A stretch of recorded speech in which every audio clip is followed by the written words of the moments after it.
A major part of learning new words is to use them as soon and as often as possible, but we all know that in reality, this doesn't always happen. The purpose of this video is to remind and review with you what the past 14 power words were, what their basic definitions were, and an example sentence of how to use each word that can add greater depth and meaning to your ability to understand and properly use them while communicating at a higher level. The first word is apathy. Apathy is showing a complete lack of emotion or motivation to perform an activity, or even complete lack of interest, enthusiasm, concern, or disinterest about someone or something. When apathy is used in a sentence, it sounds and looks like this. The result of too much information can confuse people and create a great deal of apathy to want to learn more. The second word is complacent. Complacent is to have self-satisfaction accompanied by unawareness of a potential danger. When complacent is used in a sentence, it sounds and looks like this. You should not be complacent when playing with fire, or you could get burned.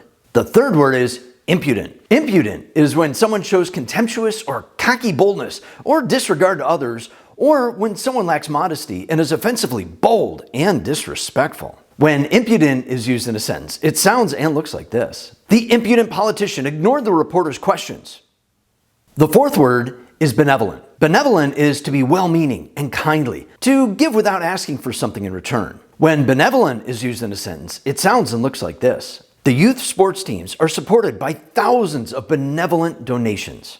The fifth word is lackadaisical. Lackadaisical is lacking bodily energy or motivation, lacking life, spirit, or zest. When lackadaisical is used in a sentence, it sounds and looks like this. The employees were lackadaisical in completing their routine and boring work.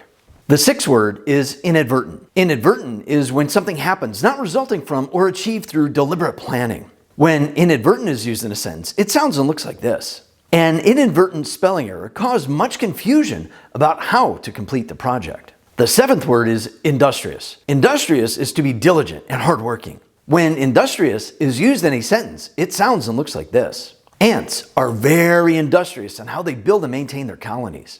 The eighth word is zeal. Zeal is to have great energy or enthusiasm in pursuit of a cause, objective, or goal. When zeal is used in a sentence, it sounds and looks like this. The players show great zeal to win the game today. The ninth word is exuberance. Exuberance is the quality or state of being full of energy, excitement, happiness, and cheerfulness. When exuberance is used in a sentence, it sounds and looks like this.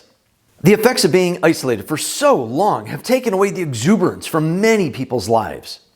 The 10th word is judicious. Judicious is having exercised good or discriminating judgment and good thinking in reaching decisions based on wisdom, sensibility, or being well advised. When judicious is used in a sentence, it sounds and looks like this. It may not be a judicious decision to invest in future technologies that are not yet available to consumers.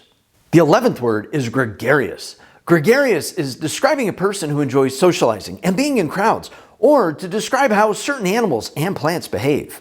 When gregarious is used in a sentence, it sounds and looks like this.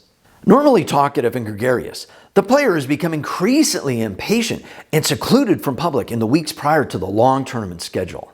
The 12th word is esoteric. Esoteric is something that is intended for or likely to be understood by only a small number or an inner circle of people with a specialized knowledge or interest in something.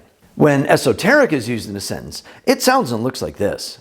Today, the competitors will be competing with the best in the world in one of the most esoteric martial arts on the planet. The 13th word is pernicious. Pernicious is to cause much harm in a subtle way, or is highly injurious or destructive, something that is also wicked. When pernicious is used in a sentence, it sounds and looks like this. Over the past few years, many pernicious conspiracy theories have started to become very popular and believable. And the 14th word is obfuscate. Obfuscate is an instance of intentionally obscuring the meaning of something to make it more difficult to grasp, or the concept of concealing the meaning of communication by making it more confusing and harder to interpret. When obfuscate is used in a sentence, it sounds and looks like this. It is amazing how politicians can obfuscate or even lie and believe people won't see through them. Make sure to go back and watch the individual power word videos that you need the most work on and review the rest of them to be able to use them as soon and as often as possible. The links to all of the videos with the power words in it are listed in the description below to save you the time and hassle from having to search around for them. What's your top 3 favorite words that you've been using or plan to use in the next week? Leave that answer in the comments below too. And remember that my goal is that your success is the goal. I'll see you online soon.